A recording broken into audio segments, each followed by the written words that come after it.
Renata Barreto, ministro da Economia Paulo Guedes falou em risco de hiperinflação.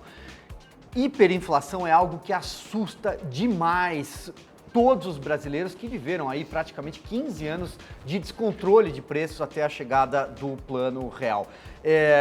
Existe esse risco, Renata?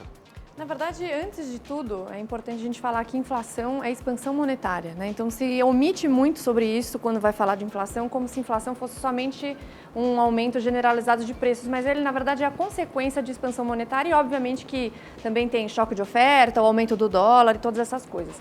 Com o momento atual do Brasil, com uma dívida PIB que vai chegar em 100% no final do ano, uma dívida bruta, né, 100% no final do ano, existe um desespero para se conseguir receitas e uma dessas possibilidades seriam as privatizações. Então, hoje a gente já tem uma dificuldade de se refinanciar, de se financiar com a taxa de juros baixa, que na minha opinião, não sei a do Sérgio, mas na minha opinião está fora de lugar essa taxa de juros.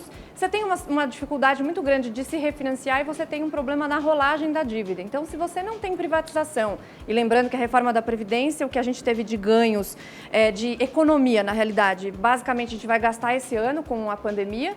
Então, a gente tem, sim, sempre esse monstro da inflação, ele sempre ronda o Brasil e a América Latina de forma geral, porque não se fazem as reformas estruturais e não se ataca o problema de frente. Sérgio, passando para você, como é que a gente pode fazer se a gente fosse fazer um mapeamento dessa inflação? Porque muitas vezes a gente lembra dos preços dos alimentos, o tomate todo mundo sente no bolso no supermercado, o consumidor sente, o tomate está mais caro, a carne, o arroz, o feijão, a soja, óleo de soja. Esse aumento de preços está restrito só à alimentação ou não? Ele já é mais disseminado? É um choque temporário, como disse o Banco Central na última ata, ou não? E mais, o que explica essa alta dos preços, apesar da recessão, apesar da crise?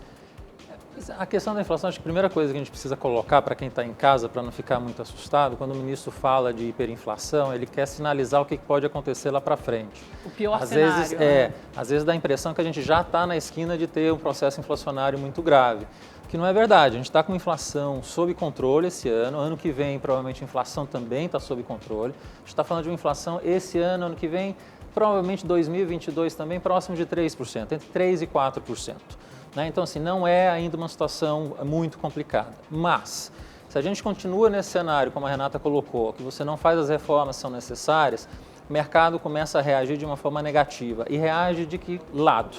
Taxa de câmbio em geral, quando a gente tem um cenário econômico muito estressado, taxa de câmbio começa a depreciar. Esse choque de câmbio, você aumenta o custo para as empresas e você acaba tendo que repassar uma parte desses custos dos preços no final.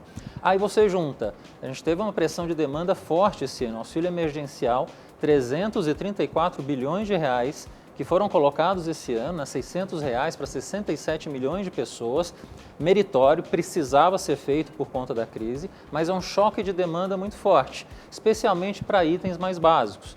E aí você teve alguns problemas também adicionais. A China continuou crescendo muito, preços de commodities muito elevados. Então, você junta esses elementos todos, a gente viu a inflação de alimentos chegar a 12%. Como de fato está chegando agora. E gradativamente, aí que tem o risco, a gente começa a ver outros segmentos começarem a subir. Então, material de construção está começando a acelerar, vestuário está começando a acelerar, outros itens dentro da inflação estão começando a aparecer. Então, 3 meses atrás, o mercado olhava a inflação no final desse ano e muita gente acreditava em inflação de 1% acumulado no ano. E a gente vai entregar uma inflação entre 3,5% e 4%. As duas são baixas, mas é uma aceleração. E a gente precisa tomar cuidado para essa aceleração não sair do controle.